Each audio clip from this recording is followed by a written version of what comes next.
se serre brutalement. C'est elle qu'il faudrait rassurer maintenant. Mais c'est impossible. Ce que sa mère décrit est exactement ce que Jung écrit, ce qu'elle lit actuellement. Et à ce moment précis, elle sait. Claudie va mourir bientôt. Ce qu'elles vivent toutes les deux, cette parenthèse bénie, c'est leur cadeau d'adieu. Et juste avant de partir, Claudie sort de sa valise un petit paquet emballé dans du papier de soie. « C'est pour toi, ma grande fille. » Léna l'ouvre. C'est une poupée russe.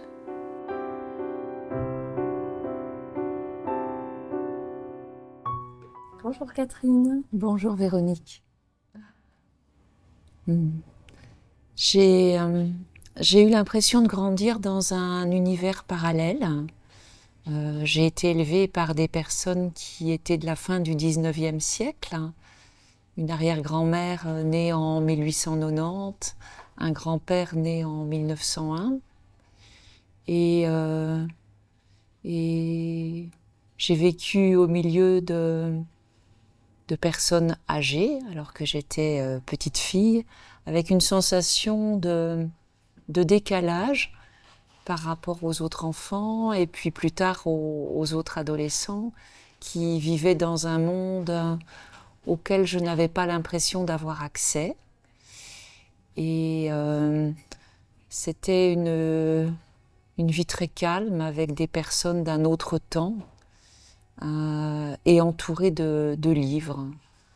Donc j'ai énormément lu dans ma jeunesse. Racine, Corneille, l'intégrale de Molière dont je me suis régalée.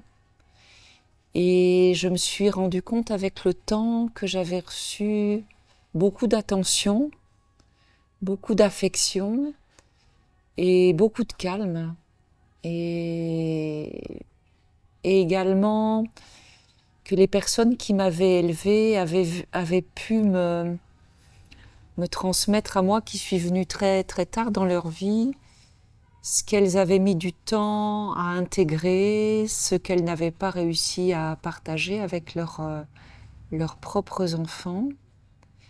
Et j'ai eu l'impression d'être là et d'avoir cette chance en fait de recueillir leur mémoire, leurs souvenirs et avec le temps, je me suis rendu compte que ce qui avait été douloureux à l'époque était en réalité une vraie richesse.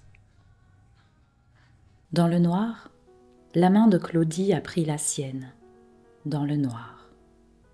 C'est comme un plongeon vers des eaux sombres et glacées.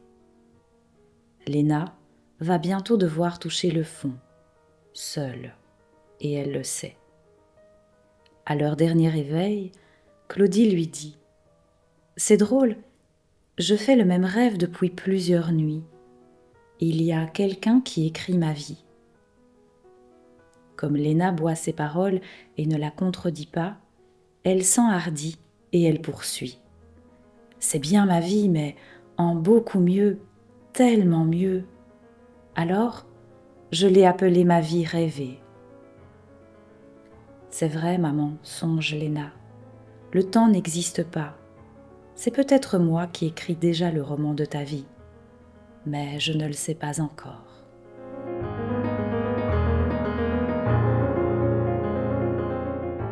Quand je serai grande, je serai écrivain.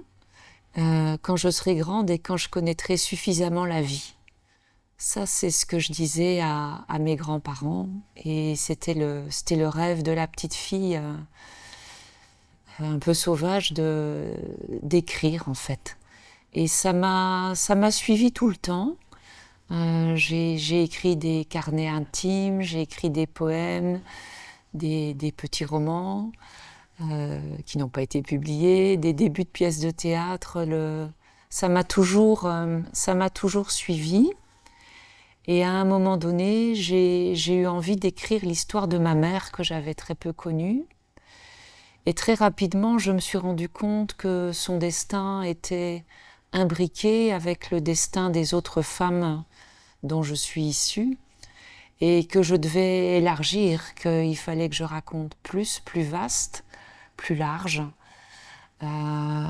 avec une attention particulière à la trame qui reliait la vie de chacune. Et c'est comme ça que je me suis mise à recueillir, par écrit d'abord, les souvenirs, les mémoires, et que petit à petit, ça s'est construit pour écrire une grande histoire de toutes ces femmes. Et l'histoire est importante, la petite histoire, l'histoire de chacune, l'histoire de l'ensemble, de ses successions, et aussi la grande histoire, celle que chacun traverse, et qui a un impact différent selon le destin de chaque personne.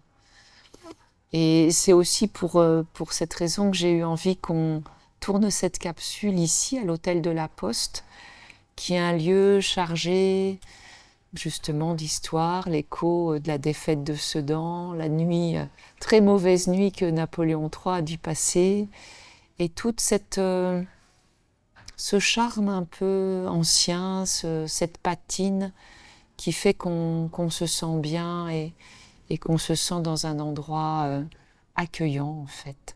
Elle a posé la poupée russe à côté de son lit et la regarde tous les jours avant de se lever.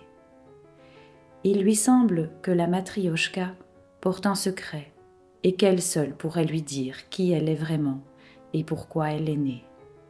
Parce qu'au fond, Léna ne le sait pas.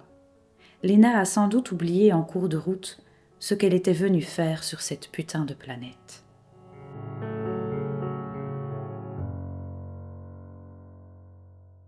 Et aussi, par rapport à ce que j'ai écrit et par rapport à la mémoire familiale, à certains moments, en fait, j'ai pris des libertés délibérément. Quand mon arrière-grand-mère me racontait l'exode qu'elle avait vécu en 1914 avec ses 2 enfants sous les bombes ou juste à côté des bombes, l'adolescente que j'ai été avait compris qu'elle avait rejoint de Pont-à-Mousson, Nancy à pied, avec juste une poussette et 2 enfants. Et puis dans la réalité des faits, en fait, elle a été exfiltrée, je vais utiliser ce mot, peut-être pas à bon escient, sur Toul, une petite localité.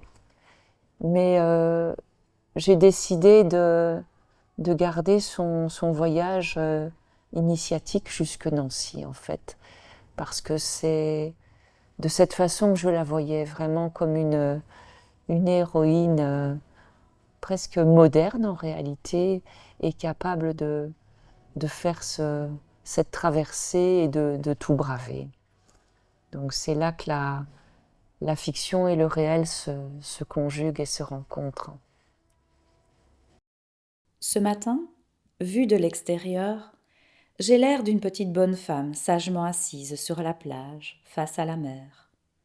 Mais je suis beaucoup plus vaste que cela. J'ai des siècles. Je porte en moi les rugissements de l'orgue lancé vers le ciel, qui anéantissent tous les mots et le bruit des talons de Violette sur le pavé, le froufrou des roues de son vélo filant sur les chemins, un prénom étrange comme une caresse, Louba. Je porte, sans savoir vraiment pourquoi, des éclats de l'âme de la Russie d'autrefois. J'ai des siècles. J'étais de la poussière d'étoiles avant d'être aspirée par la matière et de venir m'écraser dans ce monde. 1000 vies encore bruissent en moi, mais je suis arrivée au bout de mon destin. J'ai rempli, je le sens, la promesse que je me suis faite lorsque je suis venue sur terre. J'ai éclairé le désordre de mes poupées.